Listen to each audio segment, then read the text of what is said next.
Alright, let's get spooky in the kitchen with some orange and black swirled Halloween brownies. These are fudgy, festive, and ridiculously simple, perfect for trick-or-treaters or just a fun fall treat. First up, I preheat my oven to 350 degrees C and line an 8x8-inch pan with parchment paper. Trust me, this makes cleanup a breeze. In a big bowl, I melt half a cup of unsalted butter, then whisk in 1 cup of sugar until it's all glossy and smooth. Next comes 2 eggs and a splash of vanilla extract. I whisk that in until it's nice and creamy. Now for the dry stuff, half a cup of flour, a 1/3 cup of cocoa powder, and a pinch of salt. I sift these right into the wet mix and stir just until combined. Don't overmix, or you'll lose that fudgy magic. Here's where it gets fun. I divide the batter in half.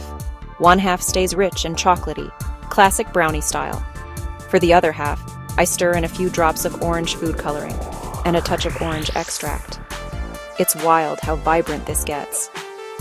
Now, I dollop spoonfuls of each batter into the pan, alternating colors. I grab a skewer and swirl them together. Think spooky tie-dye, but tastier. Bake for about 25 to 30 minutes.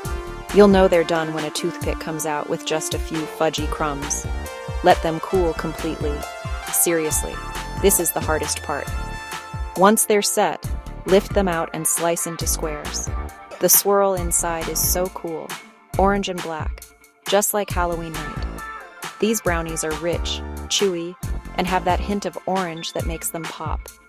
Perfect for parties, trick-or-treaters, or honestly, just as a midnight snack. So if you want to impress your friends with something homemade and super festive, give these orange and black swirled brownies a try. Happy Halloween, and don't forget to save me a piece.